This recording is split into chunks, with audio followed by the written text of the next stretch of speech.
Hi, I'm Bill. And I'm Liz.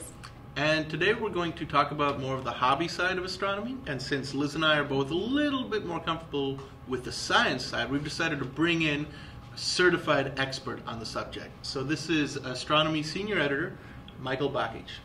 Michael, what do you think is the best thing a person can do to get a taste of the hobby side of astronomy?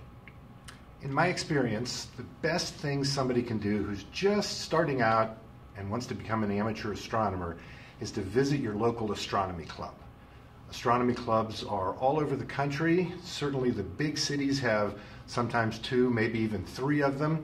If you don't know where an astronomy club is, or if one isn't listed in the phone book, if there's a planetarium in your region or a science center, call them and they will surely know.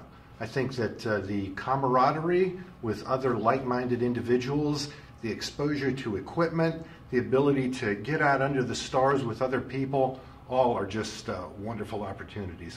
That makes sense. So once you get out under the stars with other people, what are some good targets for beginners to look at? 2 targets, the big and the bright.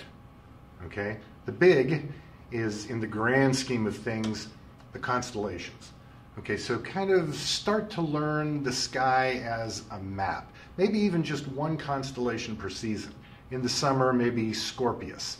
In the fall, maybe Pegasus, the winged horse. In the winter, well, everybody's favorite, Orion, the hunter. And in the spring, Leo, the lion.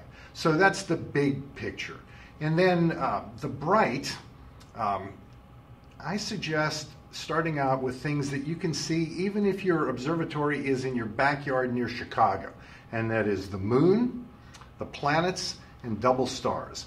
Even small telescopes will show those well, even from brightly lit skies. So you mentioned going to the gatherings, to where other people are, and once you start doing that, and you notice maybe, yeah, this is really something I could get into. What would you recommend for kind of getting your own equipment in that case? What kind of things? Okay, for absolute beginners, I recommend that they don't get equipment right away, okay?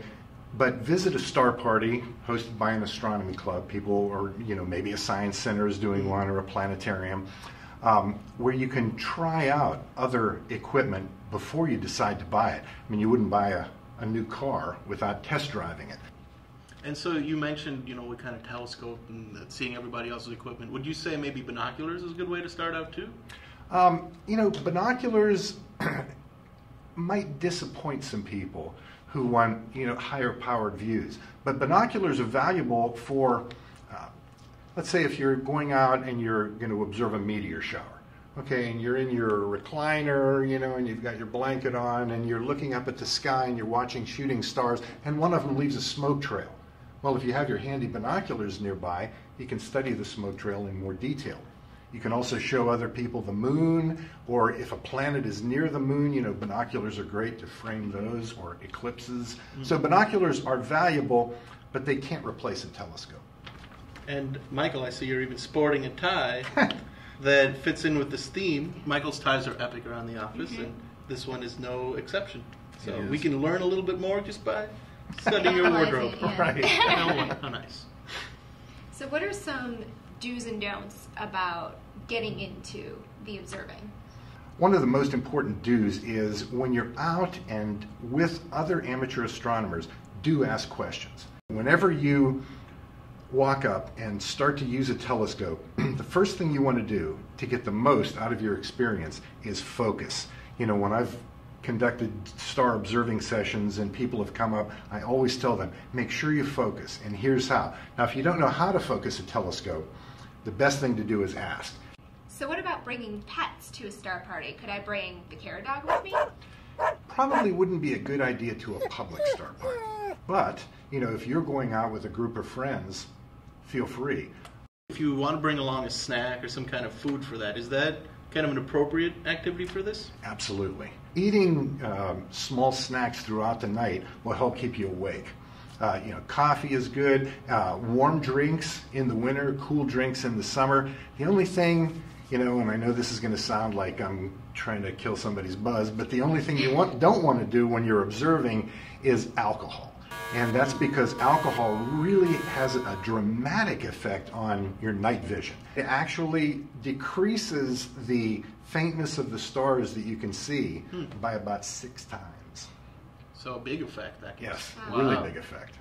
Plus, you know, you're going to knock telescopes over and Yeah. all that kind of stuff. All the funny effects. Right, right. And to keep your night vision, then, you probably one of the big don'ts is to have any kind of a bright light, or even what you Yes. might not think of as bright light, like a cell phone, right? Absolutely, yeah. When you go to a star party, you'll see everybody using these dimmable lights with LEDs, or even if they have a white light, they will have coated it with red cellophane. And the reason for that is that red light has the least bad effect on your night vision. Well, thank you, Michael, for coming to one of our, so secret and special shoots. Yeah, thanks for having me. This is And thank you, of course, for watching us, too. So, until next time, we'll see you later. Yep. Bye. Bye.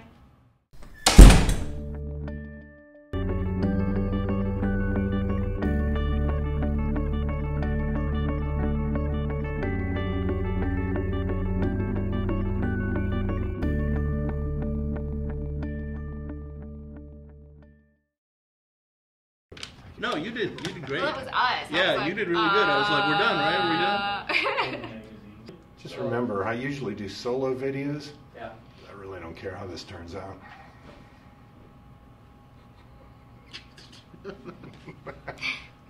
I'm glad I'm not the only one getting those looks.